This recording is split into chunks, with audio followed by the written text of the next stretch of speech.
sahabatnya dia berakhir. Amin Allahumma amin. Amin. Alhamdulillah, alhamdulillahirabbil alamin, alhamdulillahirabbil alamin, alhamdulillahirabbil alamin. Yang pertama kami ucapkan selamat datang buat usaha kali rombongan Kang Sabon Kerso datang ke bumi Korea ini, yang malam ini bertempat di Masjid Al Khalid Kimchon, dengan kami selaku panitia, saya selaku pengurus harian masjid, bertujuan yang pertama mengundang khusbah ini yaitu untuk mensyiarkan agama Islam di bumi Korea ini lewat ceramah-ceramah beliau, lewat tausiah beliau. Semoga dengan kehadiran khusbah ini bisa menjadikan diri kita lebih dekat, lebih bisa meningkatkan keimanan kita, ketakwaan kita kepada Allah Subhanahu wa Ta'ala. Dan mungkin hajat dari kami yaitu untuk besok pagi, besok siang, besok sore ya, itu agendanya menyelenggarakan milad yang pertama di Masjid Al Khalid ini, Gus. Jadi karena apa? Karena kami masjid ini berdiri alhamdulillah sudah 1 tahun. Untuk pasnya itu bulan 7 tanggal 26 kalau nggak salah. Jadi lebih 1 bulan. Maka dari itu kami kemarin ditawarin istilahnya kayak safari agenda dari PCNU oleh Kang Abdul, yang agenda Jusop itu menghadirkan ulama besar dari Indonesia, dan alhamdulillah bertepatan pas sekali dengan Al Khalid Kimchon ini. Kenapa pas? Karena kami juga umurnya pas 1 tahun. Walaupun sini notabene ini belum permanen, tapi alhamdulillah dalam 1 tahun itu kita bisa berjalan, bisa menjalankan, bisa semuanya apa yang dibutuhkan di masjid ini kita bisa handle. Dan tujuannya kami minta doa restu kali Romo Yai Gus Baha supaya masjid ini bisa ramai, bisa makmur, bisa banyak didatangi jamaah, bukan cuma orang Indonesia saja, tapi semua muslim yang ada di dunia ini, khususnya yang pelancong bekerja di Korea Selatan. Dan kami minta doanya juga supaya yang masih berat melangkahkan kakinya ke masjid ini dipermudah oleh Allah Subhanahu wa Ta'ala lantaran doa dari beliau Gus Baha. Dan untuk teman-teman yang sudah sering ke masjid, semoga diberikan keistiqomahan. Amin Allahumma amin. Mungkin saya tidak bisa panjang lebar. Untuk waktunya kami persilakan Gus Baha untuk agenda malam ini ramah-ramah dan sekalian memberikan tausiah khusus untuk warga Kimchon, khususnya jamaah Masjid Al Khalid Kimchon ini. Untuk waktu dan tempat kami persilakan. Shallu ala Nabi Muhammad. Tas dulu. Oke. Itu aja ya, sementara di share pakai HP aja kalau apa. Tadi lo yang Pak. Jadi stop kan? Ya, supaya difoto aja, difoto pakai manual. Pada saat nanti nerangkannya gampang. Ya coba ini difoto semua yang punya atau di share gak apa-apa. Foto aja. Itu sama kalimatnya. Yang itu lagi difoto. Nah, di foto itu enggak sih. Berarti mau ngapain? Iwak masjidnya apa? Khalid. Khalid. Pakai apa? Mana tulisannya? Oh itu, oh Al Khalid itu ya? Oh, Khalid. Sudah. Bisa sama teman. Oh ya, biar di-share dulu. Biar nanti nyamaknya gampang. Udah terima semuanya? Sama. Buka grup. di Facebook apa di Facebook di itu Facebook aja mawon di Facebook Facebook Alkoholik Zone. di share di Facebook Bisa buka di grup Masjid Al-Khaliq Zone. Sudah di-share di Facebook. Ini baru di grup saja. Untuk yang di Facebook mungkin nanti menyusul di grup bisa melihat. Untuk teman-teman ada yang belum? Untuk Mas Ibat bisa di-share di Facebook yang tadi sudah masuk ke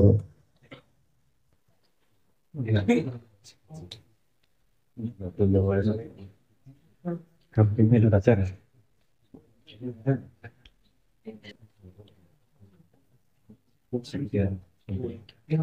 Jamaahnya berapa?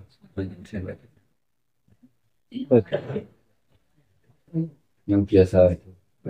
kalau yang biasanya sekitar ya 10 sampai 15 orang, tapi kalau untuk malam Minggu, malam Senin, alhamdulillah seperti ini lumayan banyak sama Libur. yang pas hari libur. Kebetulan warga sini kalau pas gak ada kerjaan sama libur kebanyakan bisa datang. Dari mana aja ini? Berbagai daerah. Cirebon, Solo, Solo, Lampung. Lampung. Indonesia. Ya katanya murah tambah, Bu. Cerita nasib masing-masing. Gajinya terlalu besar. Ya, ya betul. Ya. Gajinya terlalu besar apa masalah di rumah terlalu berat? Jangan-jangan sudah ada cinta Indonesia. Oh, ini ada. Di bawah temannya ya. Assalamualaikum warahmatullahi wabarakatuh. Waalaikumsalam warahmatullahi wabarakatuh. Alhamdulillahirabbil alamin wassalatu wassalamu ala asyrofil mursalin sayyidina maulana Muhammadin wa ala alihi wa sahbihi ajmain. Yang terhormat semua pengurus takmir Masjid Al-Khaliq. Saya dari awal pernah punya niat berkunjung di bumi-bumi Allah di seluruh dunia, tapi bukan berkunjung dengan makna fisik, tapi makna pengakuan. Saya ulang lagi ya, saya secara rohani, secara ikrar pengakuan ingin sekali bumi-bumi Allah dunia, termasuk di Uni Soviet, di Amerika, mungkin di negara paling ateis sekalipun kayak di Cina, semua umat Islam di sana atau seluruh komponen Muslim seluruh dunia berkeyakinan bahwa bumi ini tetap milik Allah. Jadi ada teori modern, misalnya ini bumi ateis, bumi kapitalis, ini negara Cina, negara Korea, negara Uni Soviet. Tapi dalam hakikat namanya apa? Bumi ini karena yang menciptakan Allah, berarti pemiliknya tetap Allah. Dan tentu yang paling dianjurkan dalam aturan pokoknya karena milik Allah ya tempat bersujud kepada Allah, tempat beribadah kepada Allah. Bahwa kemudian ada hal-hal yang menyangkut hukum modern. Hukum modern tadi ya kayak Indonesia, ya orang bilang itu negara Republik Indonesia. Korea juga negara Republik Korea, Saudi negara Kerajaan Arab Saudi, itu hukum yang diciptakan manusia. Tapi tentu hukum-hukum itu tidak bisa menghilangkan status bahwa al-bilad bilad dua wal ibad dua yang kita share barusan bahwa hakikat semua negara ya negaranya Allah, semua hamba juga hamba Allah. Ini penting saya utarakan, jangan sampai hukum hakikat itu hilang karena peradaban modern. Misalnya karena Anda kerja di Korea terus ngira bahwa rezeki itu dari Korea, kalau Indonesia itu tidak bisa ngasih rezeki. Ya tidak bisa tuh yang ngasih rezeki itu Allah, karena misalnya orang Korea betul cerdas, yang bikin cerdas juga Allah. Kalau orang Korea bisa bikin teknologi canggih, perangkat-perangkat teknologi itu juga yang bikin Allah. Elemen-elemen mesin atau apa saja punya fungsi macam-macam, magnet punya fungsi ini, nuklir punya fungsi ini, terus bahan ini punya fungsi ini, semua yang menciptakan Allah. Manusia itu hanya merangkai. Andai kan dari awal Allah tidak menciptakan itu semua kan ya manusia tidak bisa apa-apa. Cuma dalam istilah modern disebut penemunya Einstein, penemunya siapa, Isaac Newton, tapi hakikat semua hakikatnya Allah. Makanya dalam bahasa mereka pun hanya disebut penemu. Penemu itu bukan pencipta. Terus tadi yang dipikirkan apa oleh pimpinan Tamir tadi, Mas Tukiman tadi juga teman-teman semua. Nama Al-Khaliq sendiri saya mohon pengertiannya gini. Al-Khaliq itu pakai kof ya. Namanya itu ya. Jadi diniati bahwa masjid ini milik sang pencipta atau diperuntukkan untuk sang pencipta. Seorang lagi Al-Khaliq maknanya pencipta. Jadi masjid ini diperuntukkan untuk mengingat siapa? Sang pencipta. Sebagaimana lazim di Indonesia banyak masjid namanya Ar-Rahman. Untuk mengingat bahwa Allah itu maha ini mengingat bahwa Allah maha pencipta. Dari awal saya datang ke Korea, jauh-jauh sebelum itu saya sudah punya jargon mau menerangkan al-bilad bila dua wal ibad ibad dua. Pakai summa sobta khairon faqib. Bahkan besok tema saya ngaji juga itu. Kalau hakikat semua negara itu milik Allah, hakikat semua hamba itu juga hamba Allah. Di mana saja Anda menemukan kebaikan, maka Anda boleh berdomisili di sini. Pakai summa sobta khairon faqib. Di mana saja Anda menemukan kebaikan, maka boleh mukim di situ. Kebaikan itu bisa uang itu ya kebaikan, karena nikmat dari uang itu Anda bisa membiayai keluarga, bisa nafkahi keluarga, bisa menyekolahkan anak. Mungkin kebaikan Anda laku di cewek Korea, terus kamu Islamkan juga bagus, itu baik. Tapi kalau kamu dikafirkan itu kecelakaan. Jadi kebaikan itu banyak. Tapi penting kita catat bahwa kebaikan itu bisa diperoleh kalau kita sudah permanen dalam tauhid. Permanen dalam tauhid misalnya gini, ini kenangan saya pada Masjid Al-Khaliq. Ada faham di dunia, diantaranya ateisme. Ateisme itu faham yang menafikan eksistensi Tuhan. Sehingga mereka tidak perlu menyembah Tuhan karena mereka tidak meyakini eksistensi Tuhan. Tapi manusia itu unik, ketika tidak meyakini Tuhan, tetap saja ada yang diyakini, entah itu dewa, entah itu berhala, entah itu Yesus, entah itu apa saja. Karena manusia itu sebetulnya mencari-cari asal-usulnya kayak apa, karena mereka tahu bahwa adanya dari tidak ada. Ya manusia semua tahu bahwa adanya dari tidak. Maka manusia itu butuh tempat pemujaan atau objek yang dipuja. Nah uniknya objek yang dipuja ini manusia itu harusnya mengatakan yang dipuja itu kan berarti manusia pemuja, ini dipuja. Seorang lagi ya, manusia pemuja ini dipuja. Tapi banyak manusia secara naif, justru yang dipuja ini sesuatu yang lebih rendah daripada manusia. Misalnya dulu kafir Quraisy memuja berhala yang notabene terbikin dari batu. Itu kan jadi aneh. Itu kan ibarat kamu memuja orang yang lebih goblok ketimbang kamu, itu aneh enggak? Aneh kan? Ini apalagi manusia yang manusia bisa berpikir memuja sesuatu yang dibuat sendiri, yaitu patung yang dipahat. Atau memuja dewa, dewa itu abstraksi pikirannya nggak mereka kenal. Dewa-dewa itu diberi nama-nama, misalnya Dewi Keberuntungan, Kuan Yin kata orang Cina, terus Dewi ini itu. Mungkin kalau orang Solo Tigo dulu ya, Tiger dulu gitu. Nah, lalu Islam datang untuk meluruskan itu. Selera manusia itu diluruskan oleh Islam. Itu tadi. Kalau namanya muja, yang muja sesuatu yang absolut, yang eksistensinya di atas kita, yang keberadaannya juga abadi di atas kita, yang semuanya itu serba wah, serba hebat. Lahul mulku wal kamal, lahul mulku wal malakut. Kalau sama-sama muja ya zat yang semuanya miliknya.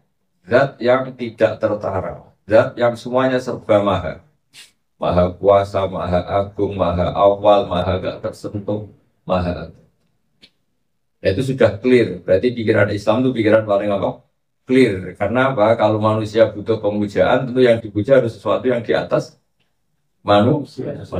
Yaitu siapa? Ya tentu milik zat yang tidak rusak, zat yang tidak akan punah, zat yang wujudnya paling awal, zat yang semua serba maha. Nah, kemudian Islam mengajarkan menyembah Allah la ilaha La ilallah. La ilallah itu apa? Allah itu lahul asmaul husna. Semua kebaikan, semua status kebesaran, kebenaran itu hanya milik Allah Subhanahu wa taala, lahul asmaul husna. Betapa naifnya kita, betapa bodohnya kita. Kemudian kita yang manusia tadi kayak kafir Quraisy menyembah apa? Padahal berhala tentu tidak yang kita ciptakan. Kan nggak sambung. Pemuja itu manusia punya akal, yang dipuja sesuatu yang benar-benar hanya batu, hanya pohon besar. Begitu juga menstatuskan Isa sebagai Tuhan. Sementara kita meyakini dia lahir di bumi, sementara juga meyakini dia Tuhan. Ini kan paradok. Kalau lahirnya di bumi berarti dulu buminya. Masa Tuhan sama yang dituhani dulu yang dituhani. Lalu Isa ini nanti kan menuhani bumi, tapi kata mereka lahirnya di bumi. Aneh kan? Kalau lahir di bumi dulu mana? Bumi. Dulu buminya. Lalu dia lahir lalu menuhani bumi. Berarti menuhani sesuatu yang wujudnya lebih dulu. Paham ya? Jadi paradok-paradok seperti itu oleh Islam dibenarkan, kemudian Islam mengajarkan Yusuf itu wa'uladina amanu bil qawli tsabiti fil hayatid dunya wa fil akhir. Umat Islam selalu didorong untuk berpikir tauhid. Tauhid itu apa? Itu tadi tauhidnya pemujaan sama zat yang memang layak dipuja. Ya, jadi saya ulang lagi ya, jadi cara berpikir kalau Anda hidup di negeri ateis ya, di Korea maupun di Uni Soviet maupun di Cina, di mana saja, atau di negeri kapitalis, kebenaran itu bisa dibela saat Anda meyakini kebenaran itu permanen. Tapi kalau Anda sendiri goyah, maka potensi Anda yang kena pengaruh. Makanya syaratnya kebenaran kata Allah Subhanahu wa taala itu al-bayyinah. Bayyinah orang Jawa bilang barang jelas sing welo-welo. Welo-welo itu banget jelas. Kayak 1+1 itu banget jelas kali itu 2. Sama. Yang namanya wujud, langit bumi ini kamu katakan wujud apa? Adam apa ada? Wujud. Ya, kamu yakinkan langit bumi ini wujud apa enggak? Wujud. Di mana-mana sesuatu yang wujud pasti diciptakan oleh yang wujud. Nah, ateis itu berpikir enggak, bumi yang menciptakan siapa? Ya tahu-tahu ada. Masa tahu-tahu sebagai pencipta? Langit, bumi, planet diciptakan oleh kebetulan. Masa kebetulan sebagai pencipta? Kalau sesuatu yang wujud, pasti penciptanya adalah yang wujud. Karena wujud pencipta ini wujud superior, maka ulama kita ngajari namanya wajibil wujud. Allah itu siapa? Zat sing wajibil wujud. Zat sing eksistensinya itu pasti. Karena kita kadang melihat bumi dan bumi itu wujud, pasti penciptanya sesuatu yang wujud. Masa sesuatu yang wujud diciptakan oleh ketiadaan? Ketiadaan itu nihilisme, itu kan sesuatu yang enggak ada. Di mana-mana sesuatu yang enggak ada enggak bisa jadi faktor. Masa sesuatu yang enggak bisa jadi faktor kemudian menciptakan langit dan bumi? Wong ada saja enggak kok jadi faktor. Maka Islam memperkenalkan Allah pertama apa? Wallahu mawjudun qadimun. Di zaman kamu kecil, ketika ngaji tauhid pertama diperkenalkan Allah itu apa? Zat sing mau wujud. Ya, wallahu mawjudun, atau kalau kamu apa masih kecil apa? Apalannya kan wujud tidak kok mukhalafatul ya. Kodra sirodat yang ayat kalau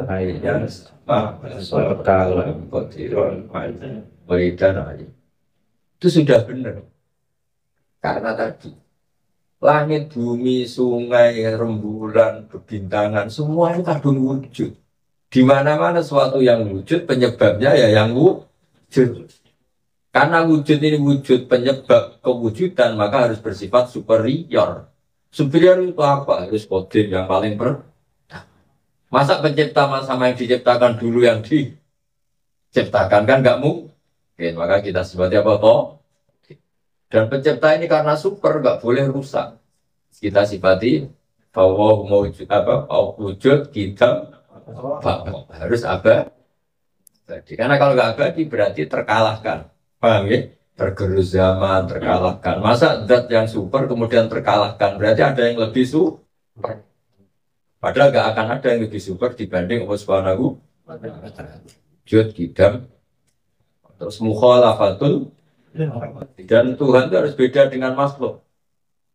Gak boleh Tuhan cari pekerjaan di Korea, terus kalau gak punya uang sumpah, terus kalau kangen keluarga nangis, kan jadi repot. Pas ada orang berdoa, udah saya sendiri sibuk, baru kangen keluarga kan pusing ya.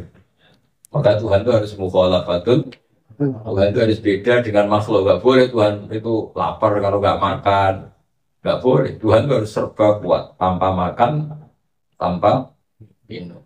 Karena Tuhan itu qiyamuhu binafsihi, dia menjaga dirinya sendiri ya karena dirinya, bukan karena butuh orang lain. Kalau jenengan kan bisa tegap kalau makan, bisa senyum kalau punya uang, kangen keluarga kalau dicintai, kalau enggak di Korea saja. Nggak ada tahu di Koreanya demi keluarga menghindari keluarga. Potensinya dua, bela-belain keluarga atau nggak siap ketemu keluarga. Hanya aja kamu bagian dari yang broken apa yang heroik. Heroik. Ini yang broken apa yang heroik? Jenis yang sini. Yang broken. Potensinya hanya dua, jenis yang heroik demi keluarga ke Korea, atau yang jenis apa? Broken, menghindari itu. Menghindari senyum sinisnya mertua ya, karena bikin rumah ke Korea. Jadi syaratnya jadi Tuhan harus apa? Mukhalafatul, harus berbeda. Kita tidak bisa bayangkan punya Tuhan yang kalau nggak makan itu lapar. Kan nggak kebayang. Berarti Tuhan butuh yang lain. Itu udah kuat berarti. Padahal syaratnya Tuhan harus kuat. Qiyamhu, wahdaniyat. Dia harus sendiri. Nggak boleh Tuhan ada kembarannya. Karena kalau ada kembarannya pasti tarung. Masa kita yang nonton, menang mana itu? Nanti yang menang jadi Tuhan, yang kalah tidak usah. Ternyata yang kalah belajar lagi. Ini kan nggak siap. Langit bumi bisa kacau kan? Otoritasnya matahari di siapa, rembulan di siapa, karena Tuhannya jadi kacau. Terus kudrat Tuhan itu harus bersifat kudrat, harus punya kemampuan yang super. Nah sifat-sifat ini tentu gak ada pada Yesus, gak ada pada Tuhan-Tuhan yang dipertuhankan selain ya coba masa Tuhan diyakini mati, diyakini disalib jadi repot. Mau disembah pas Tuhannya baru susah, ini jangan diminta-mintain, ini kan baru susah. Jadi kacau. Jangan. Jadi repot. Oh. Jadi apa? Bandingkan dengan Tuhan Islam, zat yang nggak pernah rusak, nggak pernah kalah. Semuanya serba super. Disebut wahdaniyat, qudrat. Irodat itu punya kehendak. Tentu kalau Allah menciptakan itu dimulai dari berkehendak. Nggak boleh Tuhan kok bilang kebetulan. Karena nanti kalau kebetulan itu repot. Seperti kamu kecelakaan itu kan nggak sengaja tapi terjadi. Tuhan nggak boleh. Kalau Allah menciptakan kamu seperti kalian di Korea ini dalam rencana besar Tuhan. Mungkin awal ada Islam di Korea itu lewat ini broken ini atau tidak tahu. Broken itu macam-macam. Bisa broken dari keluarga, bisa broken dari negara karena negara nggak nyediain tempat kerja. Atau broken dari diri sendiri. Misalnya energi konaannya kurang, yang ada energi khayalnya. Ada digerakkan sampai mana? Oh ya, khayal itu ya penting. Makanya suatu saat manusia bisa kerja di Mars karena khayalnya. Enggak apa-apa, itu mungkin sekali. Sekarang aja orang baru mulai tata-tata. Kalau masih mungkin manusia mau pindah kemana? Jadi ada airnya, enggak ada mallnya, enggak. Nanti kalau layak semua, sebagian manusia mau pindah di mana? Mungkin semua. Karena manusia itu juga digerakkan oleh saya. Bayangkan kerja di Korea, kaya, nanti rumahnya tingkat kaya, paling kaya sekampung. Pas bayangkan wabung banyak, istrinya sudah lari. Gak tahu kita, nasib kita tidak tahu. Apalagi sampean yang bekerja, saya yang kiai saja gak tahu nasib saya ke depan kayak apa. Nah, ya itu bagus, gak tahu itu bagus supaya manusia tidak kumodu berbama tadri nafsum ada taksibu wajah. Manusia itu tidak tahu apa yang besok diker. Justru itu bagus. Saya yakin Pak Jokowi tidak ada orang ngira kalau beliau mau jadi apa.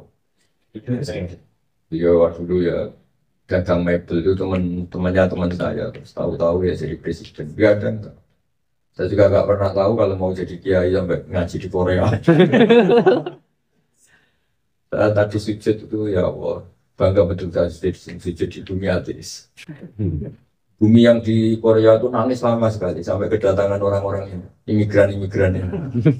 Karena semua bumi itu bumi Allah dan bisa berpikir ya kalau dalam kitab-kitab itu makhluk Allah itu sebenarnya punya rasa semua. Bumi itu nangis kalau nggak menjadi tempat apa? Yang paling kasihan tentu Korea. Yang paling melimpah ya Arab Saudi karena semua orang ke sana mau. Yang paling menangis ya Korea. Barokahnya orang broken ini. Kenapa ini tidak tahu. Kemudian ada yang sujud. Sujudnya ada pelatihnya lagi, ada imam itu nanya ada pelatih. Karena kalau nggak ada pelatihnya, orang Solo Tigo nanti semedi. Jadi ilmu itu harus ada gurunya. Karena kalau nggak ada gurunya, wiridan sama semedi itu kan mirip, hampir sama. Jadi nanti lama-lama kalau lama sendiri jadi meditasi, kan? Makanya saya termasuk ulama yang nggak setuju kalau sholat itu diterangkan. Sekarang kan banyak sholat itu diterangkan fungsinya. Kalau gini itu karena yang buka nafasan ya. Gini itu rukuk, peregangan, sujud. Lama-lama sholat itu kayak senam yoga. Iya kayak olahraga. Repotnya lagi nanti ada pertanyaan gini itu sholat terus kok sakit, yang nggak sholat kok sehat. Kalau menurut saya sholat saja. Bukti kerinduan kita pada Allah, bukti ketertundukan kita kepada. Jangan terlalu ada fungsi jusmani, fungsi yang sifatnya fisik. Kalau iya nanti kita sholat tuh kayak mau senang. Lalu bedanya apa sholat dengan olahraga? Repotnya lagi tadi yang sholat kadang sakit, yang nggak sholat sehat. Ternyata olahraga sholat tuh bagus. Apa? Jogging itu bagus, yoga kan jadi malah repot. Paham ya? Bahwa setiap yang diajarkan Allah ada faedah, ya kita yakin bahwa semua yang diajarkan Allah pasti ada faedah dan hikmah. Tapi nggak usah diyakini, kalau diyakini jadi repot nanti ya tadi. Sudah melakukan peregangan di waktu nanti lama-lama dikatakan rukuk itu apa? Peregangan, sujud apa? Jadi repot. Kalau Allah Akbar ambil nafas jadi kacau. Saya termasuk orang yang nggak setuju seperti itu. Jadi kalau sholat ya sholat saja. Mau rindu sama Allah, mau mentakbirkan Allah, mau mentasbihkan Allah, mau mentasbihkan Allah, bentuk kehambaan kita pada Allah Subhanahu wa Ta'ala. Nah yang ditargetkan oleh Allah kepada kita apa? Ya Tuhan nafsul mutmainnah irji'i ila rabbiki radiyatan. Syaratnya apa? Kamu boleh kembali ke saya kata Allah secara menyenangkan. Kata Allah radiyatan mardiyah. Kamu boleh kembali ke saya secara sangat-sangat menyenangkan. Syaratnya apa? Fadkhuli fi ibadi, berstatuslah sebagai hamba, masuklah sebagai kelompok hamba. Jadi tujuan Allah bikin manusia supaya merasa sebagai hamba. Hamba itu di mana-mana ya tunduk, nurut, loyal. Tunduk kita dibuktikan kita sujud. Loyal kita dibuktikan dengan melakukan perintah-perintah dan menjauhi larangan-larangan. Mana suatu keluarga lah semati-matian gak zina. Syukur-syukur rano sing gelem. Jadi wis ra. Jadi suara zina mergo wedi pangeran, syukur-syukur rano sing gelem. Baru kayak fakir mengar rano sing gelem. Jadi memang fakir itu penting kadang. Kalau kaya itu hanya pola, no? Tapi rasa fakir teman-teman nanti repot. Jadi ini cerita relax tapi betul-betul saya inginkan bahwa kalian di sini itu menjadi wali songo. Islam itu masuk di mana-mana itu unik. Dulu sebagian besar wali songo sebelum wali songo mungkin era mbahnya wali songo. Karena kita tahu ya Sunan Ampel itu bin Ibrahim Suwarokondi itu masih bin Jumadi Kubro yang ada di mana? Mojokerto semuanya ya di mana itu? Trawulan pokoknya di Mojokerto. Itu dulu ya Islam ada di Indonesia itu ya lewat wong sing rodok-rodok kedonyan kok sampean. Jadi orang Islam bicara itu ke Aceh niatnya dagang. Karena nurani Islamnya itu tetap tergerak. Masuk urip kok dagang tok. Akhirnya mereka kepikiran bikin apa? Bikin kepikiran ya bikin musola. Mungkin kalau sekarang nyewa musola. Kalau berpikir ya nyewa kayak di Korea. Lama-lama itu ada Kayak sampai ini kan sini niatnya nyari uang. Ya saya yakin, udah usah sok suci. Saya yakin. Niatnya nyari uang. Tapi hatinya tetap hati seorang muslim yang nggak ingin nggak nyembah Allah, nggak ingin nggak memberi kontribusi kepada agama. Akhirnya bikin kalau bikin kemahalan ya nyewa kan bisa. Ya kalau bikin kemahalan ya. Kalau belajar agama sulit ya nyewa kiai ya gini itu gak ini yang agak gak bener itu. Korea lama-lama harus punya pondok sendiri ya sehingga kiainya bisa undang apa? Produksi apa? Kiai sendiri. Masa kiai kontraan kan gak lucu. Main bola. Tapi sampean berbesar hatilah bahwa Islam mulai dulu itu Allah menyebarkan Islam itu unik. Di Jerman itu kadang dibawa pemain bola. Dulu orang Perancis itu bencinya bukan main sama orang Islam. Mulai gak benci gara-gara juara dunia. Pemainnya itu Zidane. Zidane itu nama Arabnya Zainuddin. Zainuddin. Terus kena ilat Perancis jadi apa?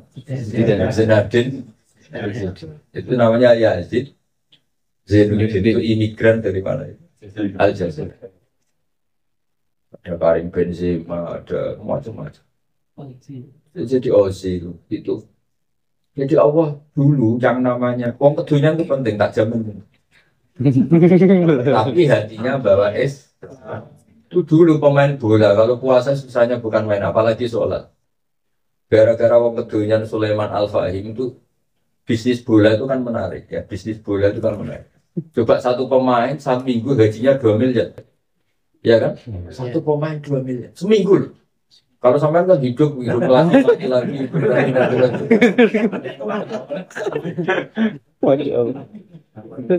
Tapi gara-gara bisnis bola itu menarik, industri bola menarik, banyak investor Arab itu ingin menanamkan investasi di bola. Akhirnya beli Manchester United, beli macam-macam, Sulaiman Al-Fahim. Akhirnya apa? Sekarang itu cari muadzin. Jadi di klub-klub di Eropa itu ada masjidnya, cari muadzinnya. Kalau mau daftar kerja di sana. Dulu yang pemain Muslim dikuyo-kuyo, sekarang dihormati karena pemiliknya Muslim. Jadi kalau pelatihnya kamu terlambat, ngapain terlambat? Habis wiridan, sudah gak berani.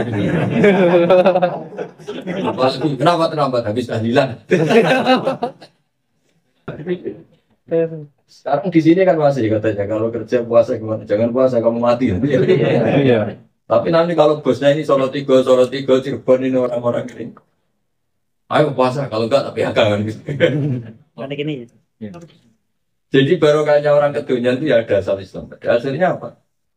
Pemain-pemain bola yang Muslim nyaman karena ternyata investornya Muslim kayak Manchester City banyak lah ini. Di Inggris juga itu dulu orang merasa menjadi kelas kedua. Barokahnya kekayaan Dodi Al-Fayed, itu hasilnya ya biasa orang karena ternyata orang kaya di sana yang ikut menggerakkan ekonomi Inggris itu orang Islam. Nah, nanti Korea juga harus kayak gitu. Sekarang karena kerja Muslim banyak di Indonesia dan semuanya dengan nurani ingin bawa nama Allah. Nanti kita akan biasa. Saat tadi di bandara itu banyak orang bangsa kayak Cina ya tenang saja. Yang nggak dicurigai sebagai ekstremis.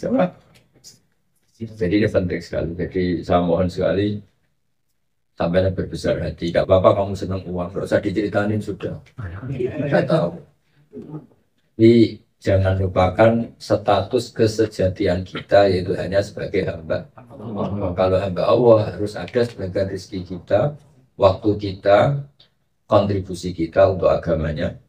Itu fathuli fi ibadi baru wadkhuli masuklah berstatus sebagai hambaku. Lalu setelah itu baru Anda atau kalian boleh masuk surga. Jadi Islam itu mulai dulu itu tidak mesti dibawa kiai. Kiai itu hanya menopang fatwa hukumnya. Halal haram, detail-detail hukum kalau kamu nikah syarat-syaratnya kayak apa itu kiai atau ulama. Jadi kalau yang memasukkan Islam itu mulai orang macam-macam. Orang broken yang membawa Islam juga banyak. Betul itu, broken itu penting. Dulu kerajaan Jogja itu banyak yang konflik. Terus di Ponorogo ke Sulawesi ya bawa Islam. Dulu ketika Sayyidina Ali sama Sayyidina Muawiyah perang, banyak sahabat yang nggak srek dengan konflik itu.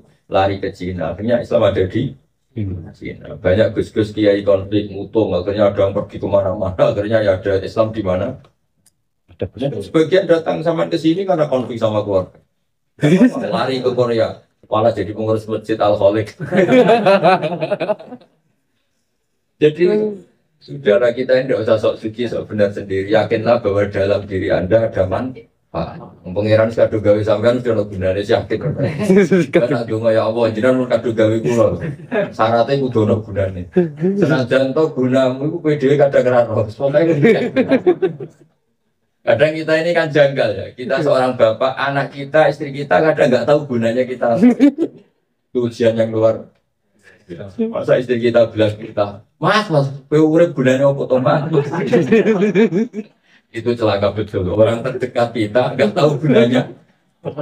Itu belum secelaka mungkin, masih ada celaka lagi. Kamu sendiri nggak tahu gunanya apa.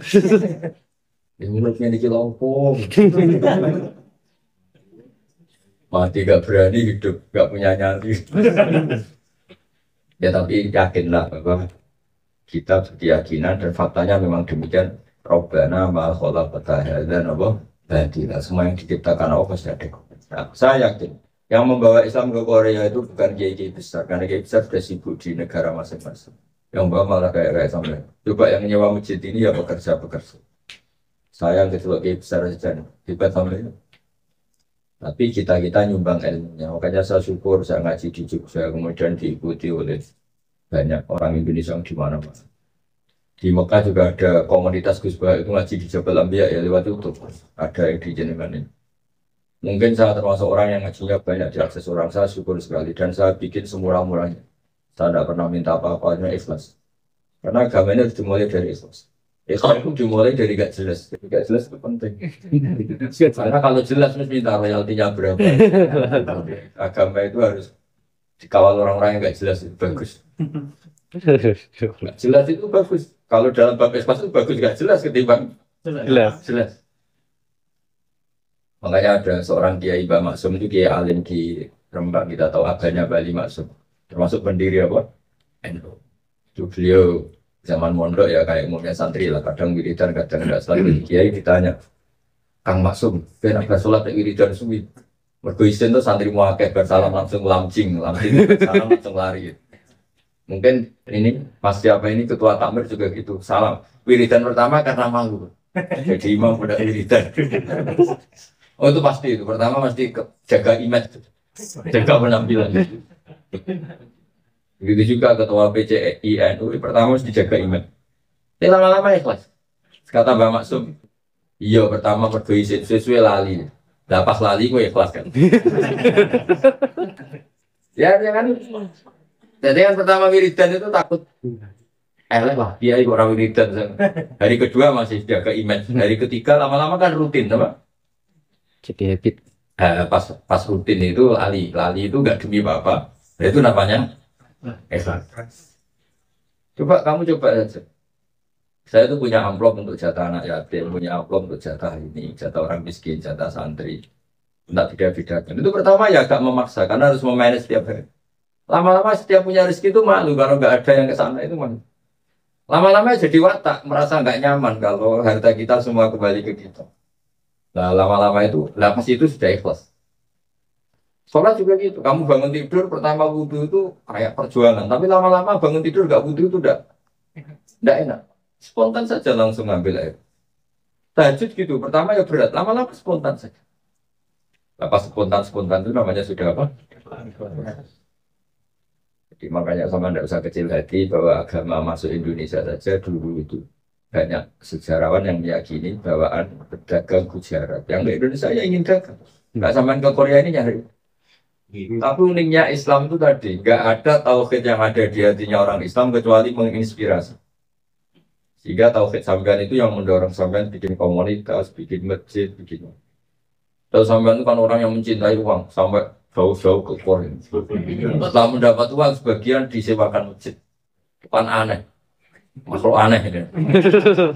Tapi semoga ini aneh yang luar biasa, bukan aneh yang melahirkan. Itu memang aneh yang luar biasa. Heroik. Nggak tahu berangkatnya ke sini tak karena apa nggak apa-apa. Tentang heroik, tapi yang penting ada tadi apa? Ada unsur fatkuli.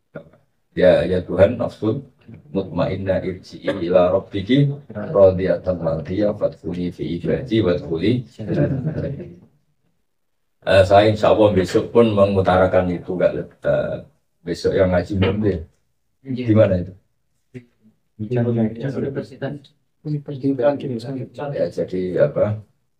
Itu yang perlu sampai catat, pokoknya dihafalinya di hati al-bila, bila dua wal ibad, ibad dua fahai suma asulta khairan. Ini jawab Rasulullah Sallallahu Alaihi Wasallam. Jadi sampai meskipun hidup di Korea, tetap dipandu oleh dawe Kanjeng Nabi Muhammad Sallallahu Alaihi Wasallam bahwa hakikat semua bumi, hakikat semua negara itu negaranya Allah, hakikat semua hamba juga hambanya. Asal di negara itu kamu mendapat kebaikan, kamu tidak apa-apa mungkin bisa. Ya, kebaikan itu bisa uang, nikmat untuk keluarga. Apalagi kebaikan yang berupa sudah dapat uang untuk keluarga masih menyisakan untuk perjuangan. Jadi misalnya bikin masjid atau menyewa apa? Masjid. Bahasa menyewa ini kalau di Indonesia aneh ya, kalau di sini lazim ya. Coba kalau di Indonesia masjid sewaan. Viral. Kalau di sini ada muni masjid, komunitas pekerja Indonesia di Korea punya masjid, jadi aneh kan? Jadi wow, yang benar itu nyewa. Ya, itu nyewanya barunya kuat bertahun, setahun per tahun ya. Langsung 10 tahun nggak kuat. Kuat nggak? Kalau langsung 10 tahun mikir. Bertahun bisa berpanjang lagi. berpanjang. Makanya masjidnya itu ya agak jantungan nih. Jadi bumi ini agak jantungan. Masih dipakai sujud lagi enggak ya? Karena masih dikontrak. Enggak ya, kan? Sujud. Kontrak. Semoga yang kontraknya tanahnya ya bukan sujudnya. Ya saya kira demikian. Assalamualaikum warahmatullahi wabarakatuh. Oke teman-teman, jadi itulah reaction ngaji kita bersama dengan Kiai Haji Bahauddin Nur Salim atau Gus Bah, yang mana Gus Bah ngaji kali ini itu ada di kota Gimcheon, Korea, Gimcheon, dan itu ada di Masjid Al-Khalid, dan itu merupakan masjid yang didirikan oleh para TKI Indonesia yang ada di Korea Selatan. Dan ini adalah masjid sewaan ya, bukan berarti masjid permanen tapi masjid sewa. Jadi situ sewa suatu tempat, suatu gedung, kemudian dijadikan sebagai masjid. Nah kemudian ini merupakan salah satu video dari tour Gus Bah di tour ngaji ya, ngaji secara berkeliling di Korea Selatan dalam waktu yang singkat memang, tetapi insya Allah dalam waktu yang singkat di Korea itu banyak kesan dan banyak pesan yang beliau sampaikan. Termasuk salah satunya menjaga ketauhidan, menjaga api ketauhidan, menjaga nilai-nilai ketauhidan di bumi ateis atau di bumi Korea yang kita ketahui adalah banyak orang-orang ateis atau banyak orang-orang yang tidak beragama. Ya teman-teman, itu yang disampaikan oleh Gus Bah mengenai ketauhidan, mengenai fikih dan lain sebagainya. Intinya adalah jangan sampai kita itu terlalu berlebihan ya dalam hal duniawi sampai melupakan akhirat. Artinya jangan sampai kita mengejar dunia berlebihan sampai ke Korea tapi melupakan akhirat, melupakan ibadah. Nah ini TKI kita yang ada di Korea Selatan ini sangat bagus, sangat mulia sekali. Di sana mereka mengejar dunia tetapi kemudian tanpa melupakan akhirat, karena memang beliau yang mendirikan ataupun membuat masjid walaupun itu dengan sewa gedung, sewa tempat. Oke teman-teman, semoga itu menjadi ilmu yang manfaat dunia akhirat untuk kita semua, menjadi amal berkah yang berkahi untuk Gus Bah dan kita semua. Semoga kita istiqomah ngaji bersama dengan Gus Bah. Oke teman-teman, itu saja yang bisa kita sampaikan. Mohon maaf banyak kesalahan, silahkan tuliskan di kolom komentar untuk masukannya. Sekali lagi terima kasih. Wassalamualaikum warahmatullahi wabarakatuh.